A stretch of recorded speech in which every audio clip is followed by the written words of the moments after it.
Welcome back, everybody. I'm meteorologist Hayden Nix along with Stephen Limp. We are back at it at the Museum of Discovery for our next episode of At Home Discoveries. This time, I think you're going to have a little fun with this one.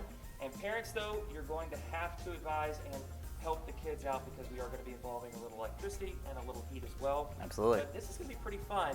It's crayon smelting. That's the best thing we could come up with, but I actually loved doing this when I was growing up, so I've actually been a part of this project, but I think you have some cooler molds than what I was used to. Hey, you're an old hat at this. We're going to have a good time. All right, so what do we got to do here? All right, so at home, what you're going to need is a can of some sort. We've got some vegetable cans here, although you could also cut the tops off of soda cans. Okay. Put a little tape around the edge so you don't cut yourself.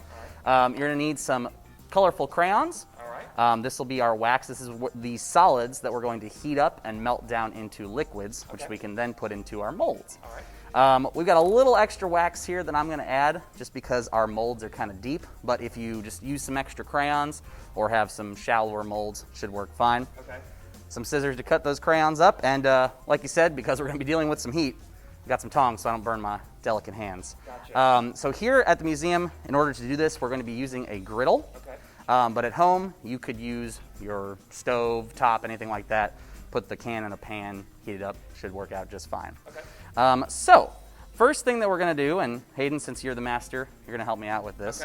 Okay. We are going to take these crayons. Now, these crayons are made out of wax, paraffin wax. And we are going to cut these up into our can here. So cut them up into small-ish pieces. Small-ish? Small-ish. Okay. Depending on the heat, it could take a while if you cut bigger pieces. Mm-hmm. So you kind of want to do small-ish pieces. I'll let you be the judge of that. Okay. And so if you could just cut those up into that can here, Now, see just how good you are.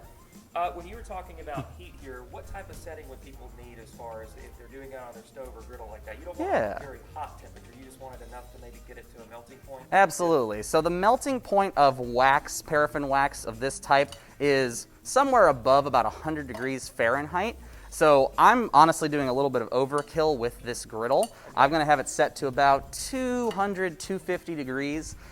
Which will just make it go really fast. But you don't need it to be all that hot for it to get to that melting point, because once it gets up above about 100 degrees Fahrenheit, that solid crayon is going to start melting, going through a phase change and turning into a liquid, which we can then pour into the mold, let cool off and harden, and get back down into a solid. I hope you want me to use all the crayons. Oh, yeah. Them all in there. Absolutely. I brought one there. If you're doing it at home, you're going to want to use 2 full crayons. Okay. And just because, again, our molds are a little bit deep, we're going to add just a little bit of extra paraffin wax. If you want to have a little extra wax at home, you can just buy some cheap tea candles. It's the same kind of wax there. Okay. So we'll just add a little bit more into there, just a few shavings. I'm going to let him do that.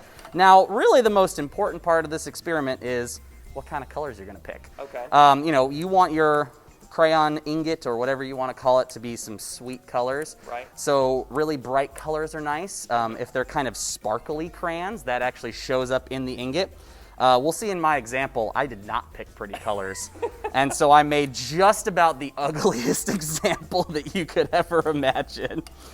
Now, this will be a cool way to experiment with how colors mix together, too. Absolutely. So you can mess around with maybe putting a lot of red or a little red or whatever colors you want to see how that's going to play out. Yeah. And of course, with us having to be time sensitive with this, we're just like a cooking show. So we put this one on the griddle. There you go. Guess what? We already have another one ready to Time change. We've already got one ready. So we've been heating one up for the last little bit. This one's kind of an orange and reddish purple. Again, you're going to want an adult to help you with this because this is very hot. A little hotter than it needs to be, but you're definitely going to want to be careful. And so we'll notice that when I pour this out, the solid crayon, the solid wax, has melted down into a liquid. Okay. So let's see if I can do this on camera well enough. Pick out a mold. It can be anything kind of this rubbery, like those malleable muffin pan kind of material. And you can do any shapes you want. We have these kind of diamond-y looking things. We have Lego pieces here at the museum. We have Star Wars faces. So really any shape you want to make should work out just fine. Okay. So I'm going to grab our can with our tongs here. And you're definitely going to want an adult's help for this because we're going to pour very carefully and try not to get it all over the place. Okay. And you'll see that when this comes out, it's a very nice, hopefully very colorful liquid. Oh, wow. that's way better than my example. That looks really, really good. All right. Now, how long is it going to take to let that cool down? Yeah, so in order for the wax to melt at about 200-ish degrees, it usually takes about 5 minutes. Okay. It's pretty quick. In order for it to cool, you're going to want it to let it sit for a little while longer. I would say this one this morning took about half an hour. Okay. I would even let it sit for an hour just to be safe. Okay. Because pretty quickly, it's not going to be super hot, but if you disturb it, it could still kind of mess up the ingot. And to show you what that's going to look like when we're done, so obviously we've got the mold here, a little kind of square mold. I think it's a beautiful color. It is, I'll say it's ugly. I'll say it if you won't.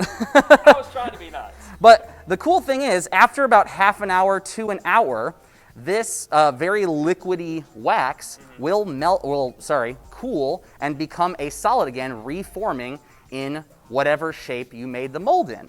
As you can see, I kind of used a green and I think maybe like a reddish, turned into more of a brown. Again, you're going to want to be careful with your colors. Yeah. But you can make some really cool, pretty looking crayon ingots. And the cool thing is, it's really solid. I could absolutely break it up just like a crayon, but it is pretty darn solid. And so with only about half an hour to an hour of cooling, you get an awesome little crayon mold. And hopefully that one that we made will turn out a lot better. Yeah, I really like that one. So a great way to repurpose those crayons and things like that, and just have some fun with it. Like you said, make sure to mix up the colors. You can try different things, have different molds, and just find some creative ways to have a little fun with those little crayons that you had left in that little box. That's going to do it for us here at the Museum of Discovery and this episode of At Home Discovery. I want to thank Stephen for coming in to help us out with this one. Thanks for coming. Hopefully you have a little fun with this one. Until then, we'll see you.